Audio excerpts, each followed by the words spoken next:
8:21 en el territorio continental ecuatoriano, buscando la verdad en la revista de Opinión Democracia.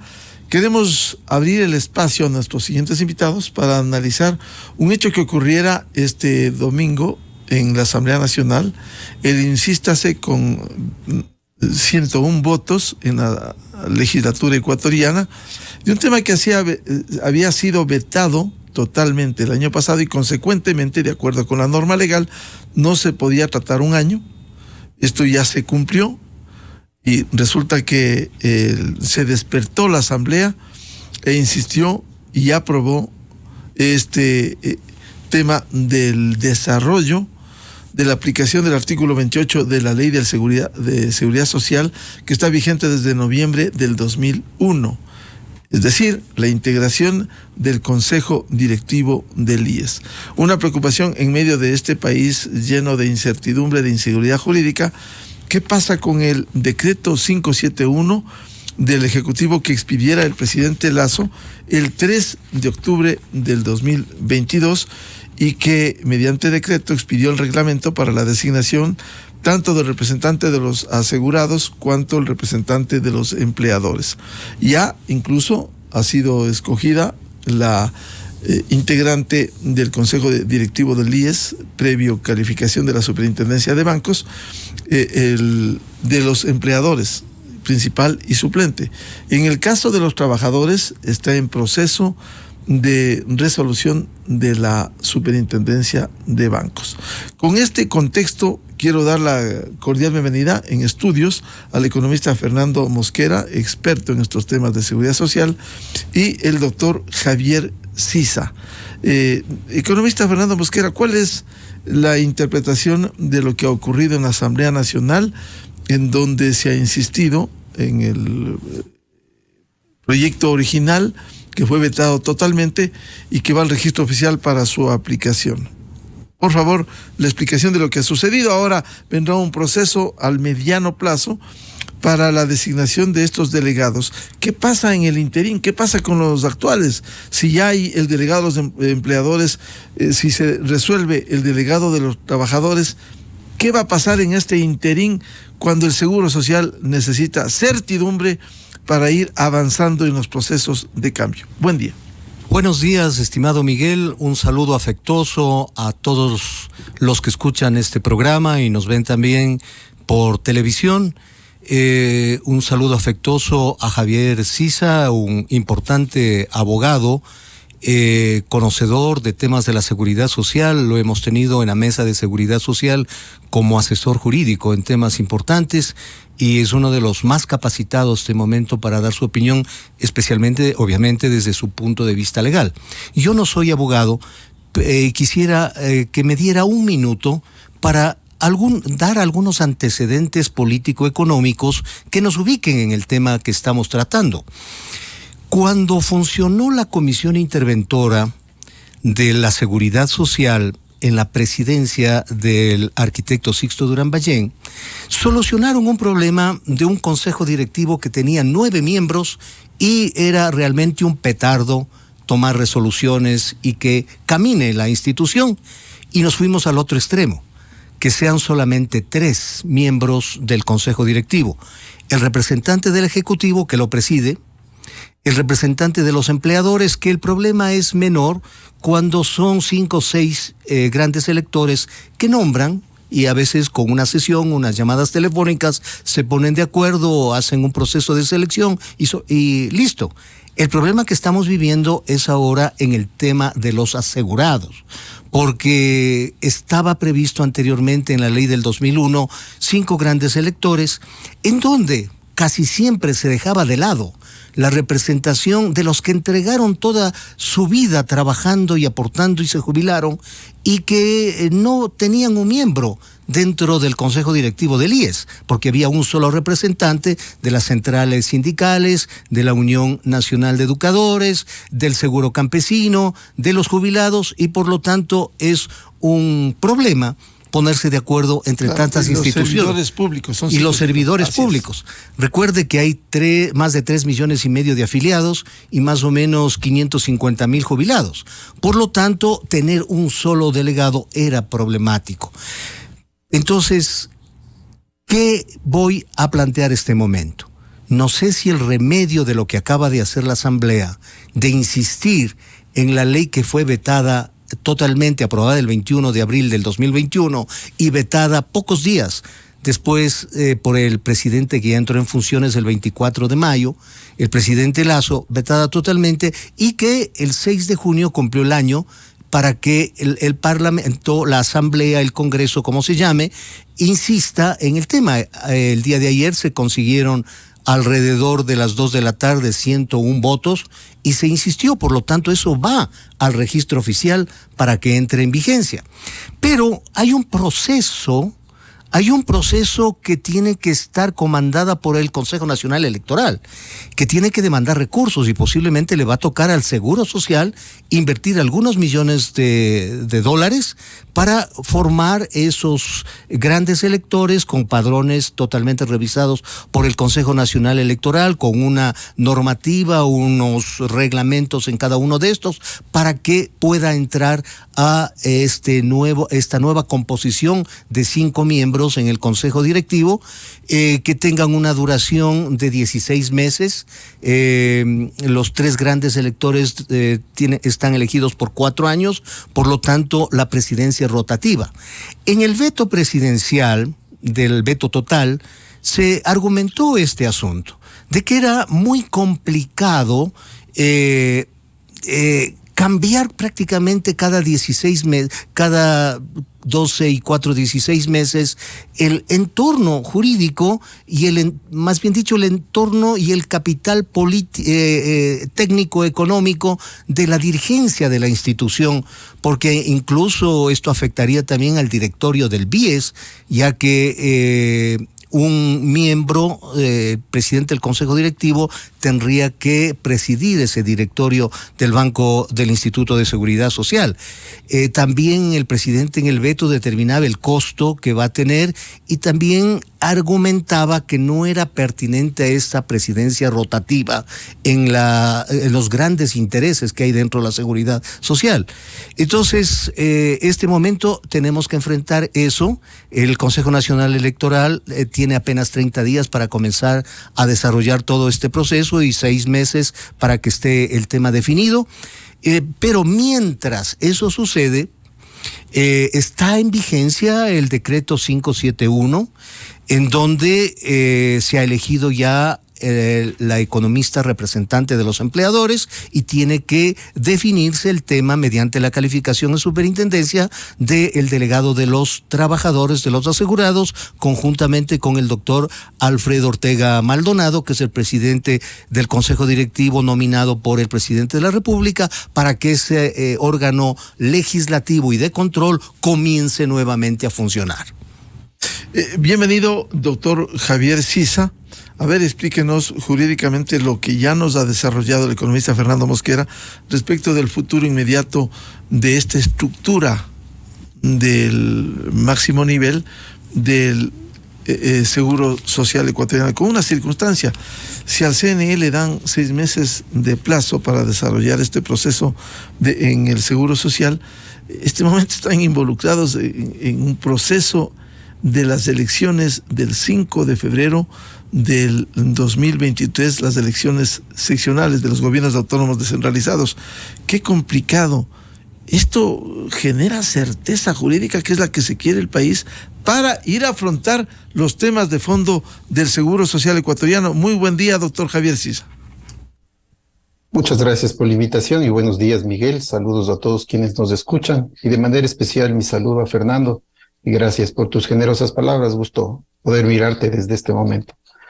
En cuanto a la pregunta, Miguel, la situación o la solución que da la Asamblea, por supuesto, cumple el requisito, el mandato que le estableció la Corte Constitucional en el año 2016, cuando emitió la sentencia de inconstitucionalidad de los incisos 2 y 3 del artículo 28. La ley que ayer ya se aprobó, después del veto que todos sabemos y toda la historia que pasó el año pasado, cuando el presidente recién asumido tenía que tomar una decisión y vetó totalmente ese proyecto de ley, pero la ley ahora ya aprobada, que está camino, deberá ir camino ya al registro oficial, plantea la nueva conformación del Consejo Directivo. Por supuesto, la ley tiene varias inconsistencias y la redacción no es lo más feliz que se haya logrado, pero hay varios problemas en su interpretación en sí mismo, pero establece, digamos, ya ese cumplimiento que la Corte Constitucional le determinó. Hay varios problemas, uno de esos de carácter jurídico eminentemente, que es esta omisión de la posición reglamentaria que debe tener el presidente de la República y que se le entrega al Consejo Nacional Electoral. Es decir, de acuerdo a la Constitución, el presidente de la República tiene la potestad de determinar los reglamentos a las leyes, pero en este proyecto de ley, en esta ley aprobada ayer, se establece que es el Consejo Nacional Electoral el que tendrá que reglamentar esta ley, al menos en 3 momentos. En lo que consiste a la calificación de los miembros o de quienes vayan a participar en el proceso eleccionario, los binomios que van a participar en el proceso electoral para la conformación del nuevo Consejo Directivo. El segundo, en sí mismo, sobre el proceso eleccionario, es decir, desde la convocatoria hasta la designación.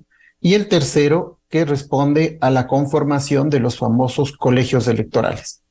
Y aquí hago una pausa porque me refiero particularmente a la pregunta suya, teniendo un decreto, el 571, que está ejecutándose, ¿qué pasa con esta ley que acaba de asumirse? Pues en mi posición, aplicando la Constitución, tiene prevalencia la nueva ley. Y la nueva ley establece incluso un marco transitorio de cómo debe actuarse en los siguientes días. Y establece que básicamente los que actualmente conforman el Consejo Directivo, tanto representantes de empleadores como trabajadores y el representante del Estado, se prorrogan en sus funciones hasta cuando se haya completado este proceso de elección y designación de los nuevos funcionarios. Este proceso, más o menos de acuerdo a lo que está planteado, establece 120 días, porque son 60 para que establezca el reglamento, el Consejo Nacional Electoral, y después 60 más para que se produzca ya el proceso electoral. Y aquí vamos a tener el problema que usted bien anotaba, Miguel. Nos encontramos o empatamos con un proceso de elecciones nacionales que no sabemos en sí mismo si esto va a perturbar o no el trabajo del Consejo Nacional Electoral. Consecuencia, genera preocupación, por supuesto, que haya estas diferencias entre lo que dice la ley, la Constitución, con el papel en sí mismo reglamentario que tiene el presidente de la República, y después en la parte práctica que sea el Consejo Nacional Electoral el que se encargue de regular todos estos aspectos. Además que la poca revisión, digamos, en muchos aspectos hace que incluso se generen aquí problemas de competencia, porque la declaratoria de inconstitucionalidad en el año 2016 solo afectó el artículo 28, pero hay artículos como el 18 y el 29 de la misma Ley de Seguridad Social que no fueron topados o no fueron observados. Y ahí, por ejemplo, existe la facultad de calificar a los candidatos y de determinar si es que cumplen las características para ser representantes en el Consejo Directivo, pero esa facultad le corresponde a la Superintendencia de Bancos. Entonces vamos a tener aquí un conflicto. La nueva ley le establece al Consejo Nacional Electoral y la Ley de Seguridad Social, en cambio, mantiene todavía esto en competencia de la Superintendencia de Bancos. Entonces vamos a tener incluso ahí un conflicto que va a tener que determinarse, por supuesto, cómo se va a manejar. Así que, Miguel, la solución, por supuesto, es lo que pedía la Corte Constitucional. La redacción y lo que contiene esa ley realmente genera mucha incertidumbre de cómo se va a aplicar. Doctor Sisa, vea usted que la Asamblea, en lugar de facilitar los procesos con las normas, lo que hace es enredar. Cuando usted dice 120 días, los 120 días se cumplirían una vez que se publique en el registro oficial en febrero. Febrero son las elecciones seccionales. ¿Cómo puede cumplir el CNE cuando va a estar involucrado prioritariamente en las elecciones de alcaldes, prefectos, juntas parroquiales, y se le cumple el plazo precisamente en febrero? O sea, ¿cómo entender esta acción de la Asamblea que lo que busca es enredar en lugar de facilitar? Sí, bueno, ahí hay un manejo de diferentes puntos. No voy a entrar, por supuesto, en el tema político, pero jurídicamente había también una presión de que este tema se trate, y creo que ahí, por ejemplo, no se hizo un análisis completo cuando se emitió el decreto 571. Y es que la Corte Constitucional ya había advertido a la Asamblea de que era su obligación tramitar este proyecto de ley, o lo que sucedió ayer ya aprobándolo, porque había una acción de incumplimiento en la cual ya bajo prevención de sanción, la Corte Constitucional le dijo a la Asamblea que era necesario que traten ya este tema. El timing o el momento de hacerlo, por supuesto, no es el más adecuado porque se confunde, como estamos viendo, y en la práctica va a suceder esto, se confunden los procesos electorales. Y además que la complejidad también que supone esta elección al Consejo Directivo no es menor, porque la ley habla de que va a ser una elección directa, y de hecho hay varios pasajes en la ley que hablan de la participación de todos los asegurados en forma directa, lo que supondría que en términos generales tendríamos que revisar la participación de aproximadamente 3 millones de afiliados que están ahí. Después se habla que debe haber colegios electorales en que participen organizaciones jurídicas que estén constituidas, pero también al mismo tiempo se permite que sean organizaciones ad hoc que se conformen. Es decir, lo que tiene que empezar a determinar el Consejo Nacional Electoral a través del reglamento es si va a ser realmente, como dice la ley, una elección directa de todos los asegurados, o va a ser una elección indirecta a través de colegios electorales, y después esos colegios electorales, si son formados por organizaciones que ya estén constituidas, como en una parte de la ley menciona que tienen que ser representativas, que deben participar o tener interés en el sector al que representan, y adicionalmente que deben tener carácter nacional, o si también va a dar paso a organizaciones ad hoc que se conformen, en los cuales no existen requisitos algunos. Entonces, de suerte que no es un proceso sencillo, y el Consejo Nacional Electoral tendrá que enfocarse en determinar cada uno de los requisitos para que precisamente ese proceso electoral se maneje de forma ordenada, que se maneje en la forma correcta, y que no tengamos, por supuesto, a último momento sorpresas con la intervención de personas que quizás no participan o que tengan un interés muy particular en cooptar el Consejo Directivo del IES. Todo esto, doctor Sisa, tendrá que definir el CNE para viabilizar el proceso. Por otro lado, respecto de lo que usted bien decía, perdón, la Asamblea Nacional se apresura hoy cuando tuvo desde junio de este año que se cumplió un año del veto total. Es decir, aquí demoran para agilizar en último momento para aprobar esto. Porque otra cosa hubiese sido si en junio, cumpliendo el veto total del Ejecutivo, pudo haberle hecho, los tiempos cambiaban. Ahora justo se pega precisamente en coyuntura con las elecciones seccionales. Y definitivamente, y nuevamente creo que la ley aprobada supera al decreto 571, si bien era interesante, aunque jurídicamente muy cuestionable el decreto 571, pero era interesante para darle un poco de viabilidad a ese consejo directivo cuestionado. Sin embargo, ahora ya con la ley aprobada, en mi opinión, el 571 queda sin efecto, y el 571 básicamente será algo superado ya con esta ley. Sí, pero mientras tanto, en este interín, si el 571 determina la elección, doctor Sisa, de los delegados de los empleadores y también de los trabajadores, en un sector ya está y en el otro está por definirse, ¿qué pasa con eso? Lo que pasa es que lamentablemente quienes han sido ya posesionados, y aquí un paréntesis, llama la atención que la Superintendencia de Bancos no haya dado una opinión o por qué cambió de criterio respecto a la calificación o a la aplicación del artículo 28. Años atrás la Superintendencia de Bancos dijo terminantemente que no se podía utilizar ningún aspecto del artículo 28 ya declarado inconstitucional. Ahora, por lo menos yo no conozco que haya habido observación o por qué cambió de criterio la Superintendencia y vino esa calificación. Más allá de eso, calificados y ya designados y posesionados por un lado los delegados, ellos, si bien es cierto, podrán actuar, pero hasta cuando se publique la ley. La ley es clara en cuanto al régimen de transición y deja a los vocales anteriores que mantengan la posición en el Consejo Directivo. O sea, los que salieron, Rodríguez y Clavijo. Los que fueron observados con el decreto, claro. Esos son aquellos que tendrán que nuevamente seguir en funciones hasta cuando se proceda a la elección de los nuevos delegados. Qué horror. O sea, este acto, doctor Sisa, de la superintendencia, pudiera ser tardío, pero que viene a llenar este vacío. Porque ¿qué va a pasar con el Consejo Directivo? Con dos delegados que ya no gozan de la confianza, con delegados nuevos al amparo del decreto 571, ¿va a volver el caos al Seguro Social? ¿O va a seguir en el caos?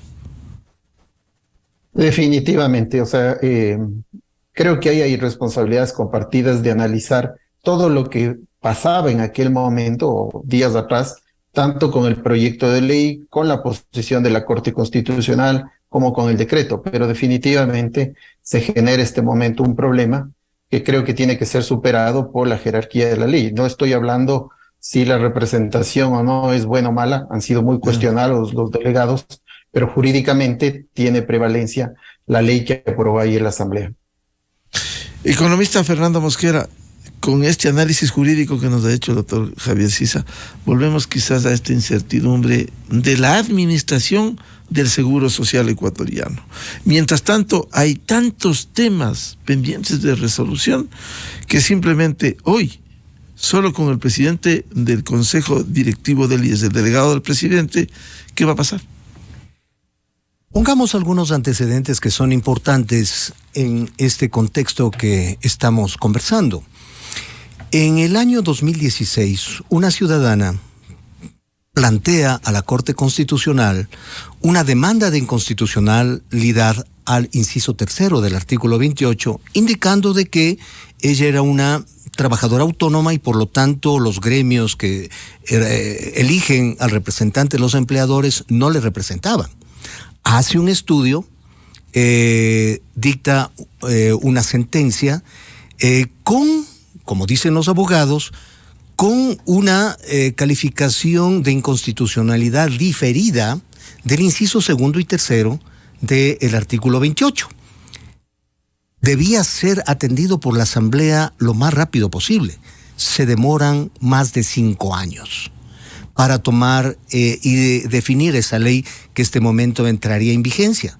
Como dice el doctor Sisa, tiene un proceso transitorio esa ley y la disposición transitoria quinta dice que mientras el Consejo Nacional Electoral elige a los nuevos miembros, continúan en funciones prorrogadas las personas que estuvieron a cargo y hasta que sean legalmente sustituidas.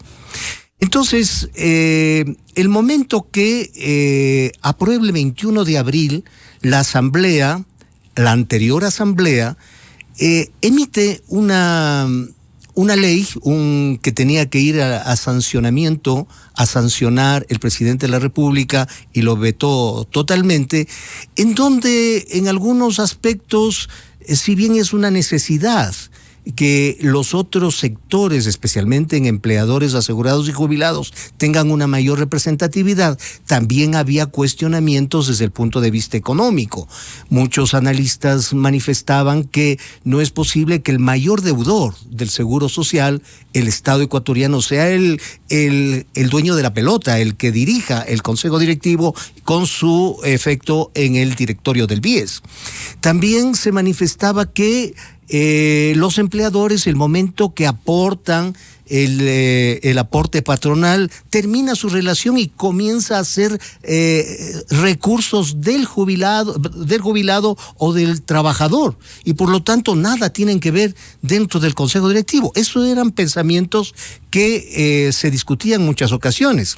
Adicionalmente, lo que acaba de decir Javier, la sociedad había visto con muy malos ojos el hecho de que estén en funciones prorrogadas por tanto tiempo, tanto representantes de empleadores como de trabajadores que fueron cuestionados, luego siguieron un proceso jurídico, retornaron al Consejo Directivo y efectivamente lo que usted hace un momento en la entrevista anterior recordó palabras de Jorge Madera respecto a estas situaciones medias raras que suceden dentro de la administración del Seguro Social y que si no habrían estos problemas, la plata alcanzaría, nos decía Jorge hace un momento.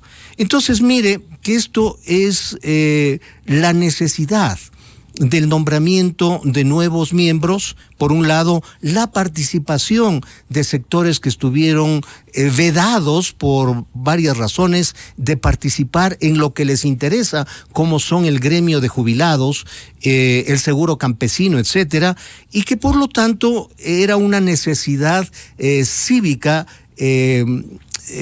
democratizar y ampliar las decisiones sobre este tema tan importante. Recordemos que hay una iniciativa de ciudadana impulsada por Henry Llanes para también reformar el Consejo Directivo del IES y que algún momento como ley ordinaria lo tratará la Asamblea.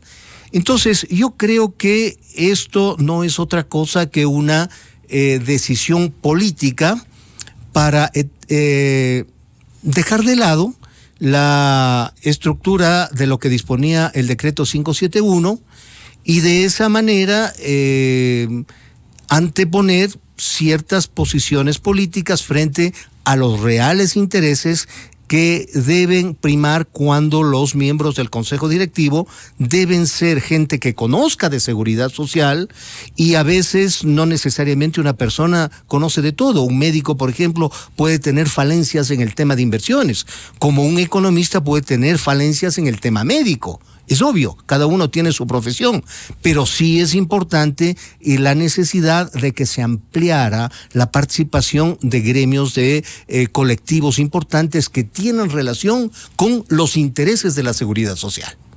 Consecuentemente, esto va a repercutir en una mayor confusión, al menos internamente, por la forma como queda momentáneamente el Consejo Directivo del IES. Así es, así es. Y creo yo que en este momento tendría que el Consejo Nacional Electoral tomar el toro por los cuernos y decidir lo que dispone esta ley que va a entrar el momento que se publique en el registro oficial en vigencia, los tiempos que determina para una urgente organización de los colegios electorales, de los padrones, etcétera, para poder en el corto tiempo hacer la nueva designación que prevé la ley que va a entrar en vigencia.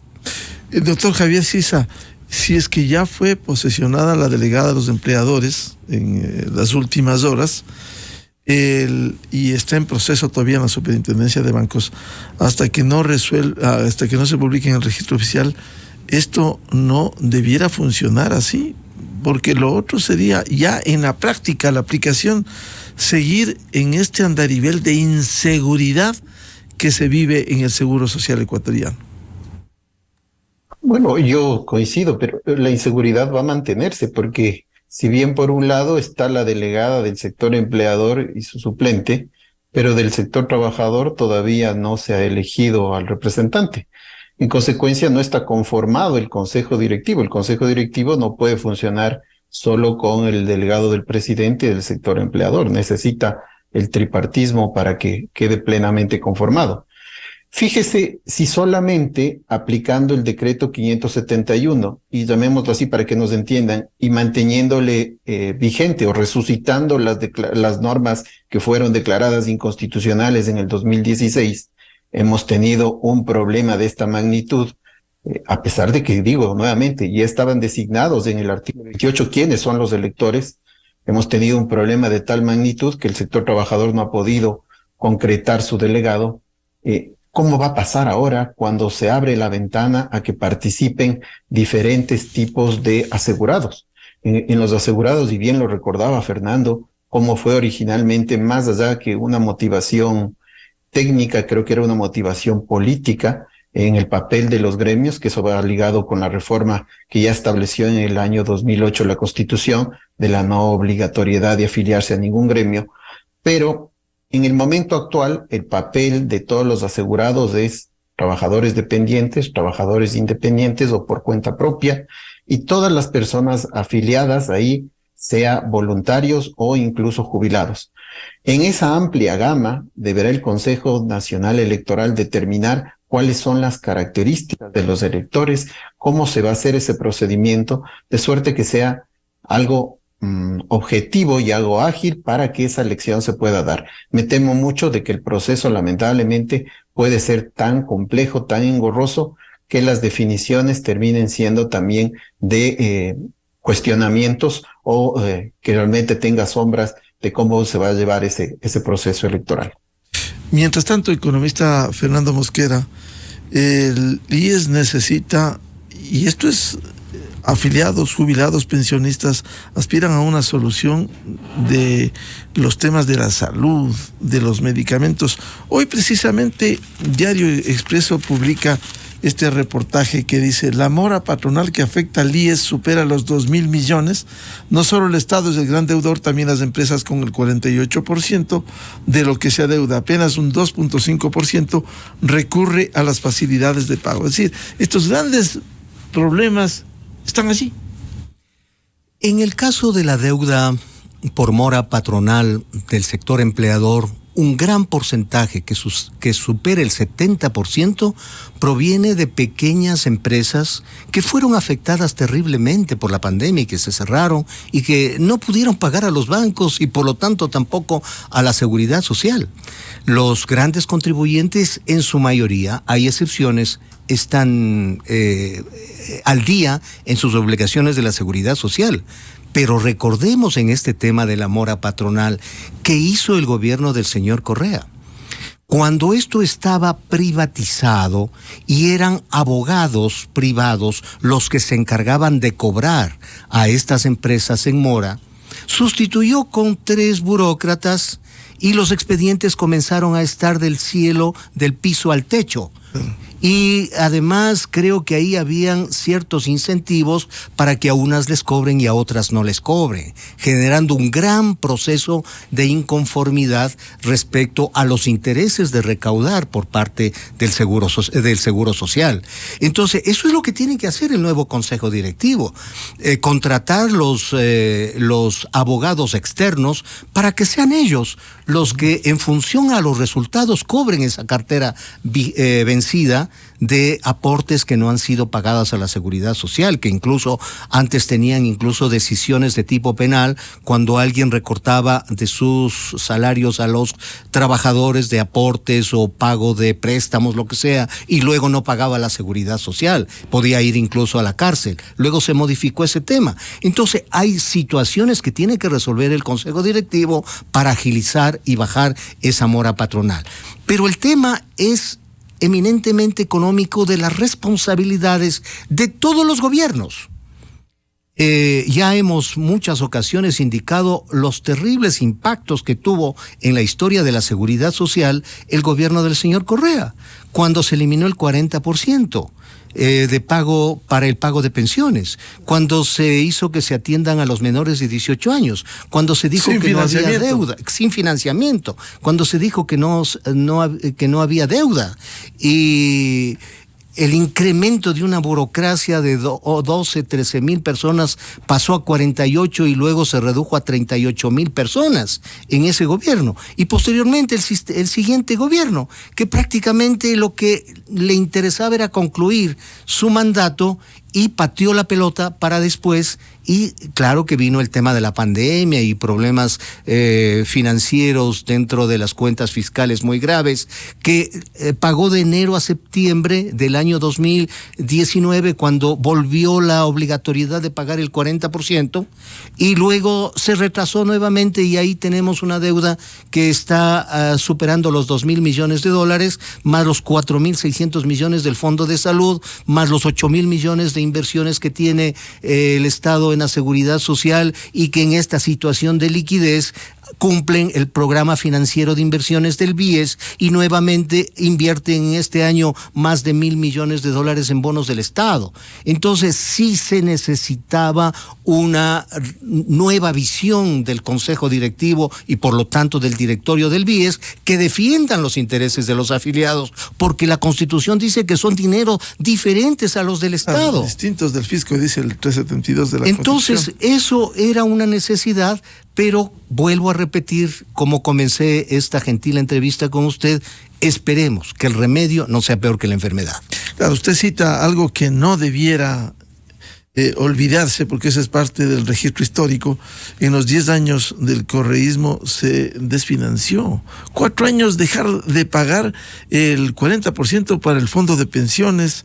El tema que usted cita, por el odio a todo lo que olía a sector privado, simplemente suspender el cobro desde el sector privado, las cuentas pendientes con el Seguro Social.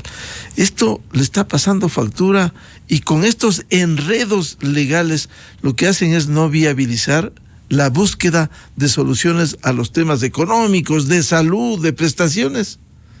Hay que pensar, Miguel, que el Consejo Directivo como organismo rector, y que no cuenta la ley que fue también calificada de inconstitucionalidad y quedó media patoja, la ley del 2001, un modelo de reparto ya no funciona en ninguna parte del mundo. Porque un modelo de reparto filosóficamente dice que los que están activos pagan a los que están pasivos. Es por eso que en el año 45, 46, 47 y 48, cuando se hicieron los estudios por 3 actuarios, uno de la OIT, un chileno y un ecuatoriano, se dijo no alcanza con el 20,6 de aporte para pagar las pensiones a futuro, y el Estado debe obligarse a pagar el 40%. Llegó el gobierno de la Revolución Ciudadana y dijo que al Seguro Social le sobraba el dinero, cuando a la Contraloría, los que fuimos veedores de las auditorías, de las 42 auditorías que hizo la Contraloría a la Seguridad Social, le demostraba con otros miembros, una exdirectora de Seguridad Social de la Superintendencia de Bancos, que es miembro también de la Mesa de Seguridad Social, le demostramos a la Contraloría que esa burocracia le estaba engañando, porque ponía en el lado de los ingresos, ponía las desinversiones que hacía del fondo de pensiones para poder pagar las pensiones de los jubilados, y le tocó 3 años y medio pagar solo al Seguro Social, que se descapitalizó en casi 5.000 millones, más el lucro cesante, más de 6.500 millones al fondo de pensiones.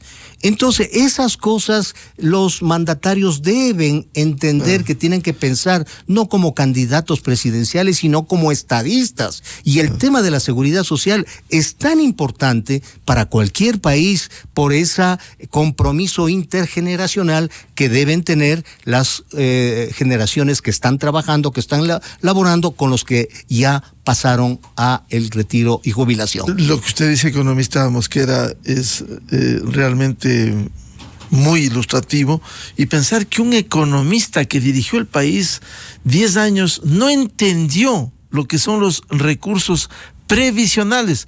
Tan no entendió que en la propia Constitución pusieron recursos provisionales en vez de previsionales, que prevé para el futuro, que acumula.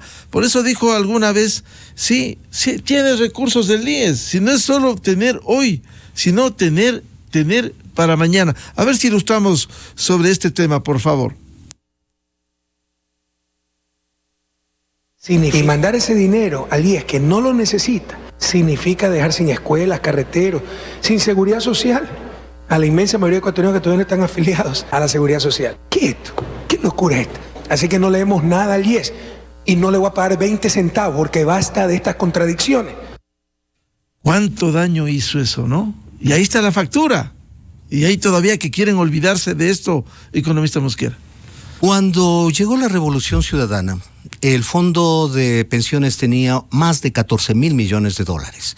Si se hubiera pagado normalmente, hubiera llegado a superar los 19.000 millones de dólares. ¿Qué pasó? Le tocó pagar solo al IES más de tomar lo de los activos que pagan para la seguridad social y unir a sus propios reservas técnicas para pagar, que se redujo radicalmente a 9.000 millones, que no es nada actuarialmente esa cantidad de dinero. Y ahora entendemos está menos de 5.000 millones. Está alrededor de un poco más de 5.500 millones, y si es que cada año el Seguro Social, como en el año 2002, se acerca ya a los 5.000 millones de dólares, el pago de pensiones, y el Estado pone en el presupuesto lo que por ley le corresponde, pero con una condición que es importante reconocer. El Ministerio de Finanzas afirma que no puede hacer aportaciones o poner en la proforma presupuestaria sobre estimaciones de las personas que se jubilen y calcula el 40% sobre los aportes del año anterior, y es por eso que en la realidad al seguro le aporta entre el 28 y 30%, no aporta el 40% porque está calculando sobre el año anterior, y por lo tanto esa diferencia le toca poner al Seguro Social. Entonces, si es que eso tiene que hacer, ese dinero ya no va a alcanzar para mucho tiempo. Bien, un breve comentario, doctor Javier, si estos temas económicos, cómo inciden, cómo se ha distorsionado el manejo del Seguro Social y le sigue pasando la factura. Sí, gracias, Miguel. Coincido con todo lo que mencionaba Fernando. Quizás ahí la propuesta o la idea es pensar en una intervención del IES, como tuvimos años atrás, o sea, un grupo directamente que trabaje en esa intervención, en mirar todos los problemas y todos los aspectos que este momento dificultan la seguridad social, y eso es desde la entrada, barreras de esa entrada o manejo para la entrada de nuevos afiliados, el tratamiento que estos van a tener, las coberturas y por supuesto el tema económico. Entonces, creo que al país le podría hacer bien y a la institución tener una junta interventora de seguridad social. Por supuesto, esto tendrá que pasar vía legal para que tenga alguna aplicación, pero creo que es lo que en este momento está clamando la institución para poder tener una solución a todos los problemas que estamos mirando. Bien, muchas gracias por ilustrarnos, por volver a sembrar la esperanza en el tema del Seguro Social en medio de inconvenientes hoy jurídicos con insístase de la Asamblea Nacional a la reforma al artículo 28 que va al registro oficial y que hiciera este domingo la Asamblea. Al economista Fernando Mosquera, seguiremos hablando de esto, economista Mosquera. Muchas gracias, seguiremos siempre a la orden. Convocando, porque esto no solo competen a afiliados y jubilados, al país, porque ¿quién va a pagar la factura si esto no se arregla, si no se sostiene el sistema de la seguridad social con todo el cambio de modelo que debe operarse? Y eso es un tema estructural de fondo. Doctor Javier Sisa, también gracias a su aporte esta mañana. Muchas gracias, muy gentil por la invitación. Muy amable. Con esto cerramos la jornada de entrevistas y de debates en la revista de opinión Democracia. Les deseamos un feliz lunes. Les recomendamos, ya viene en Extra FM el show de la papaya. Feliz día a todos, feliz inicio de semana.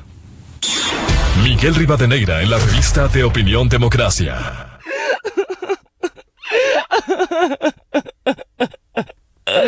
No, así no comenzó esta historia. Al principio todo parecía normal. Te decía que era suya, que le perteneces, eres mía. Una frase que se disfraza de amor, pero que oculta una conducta posesiva.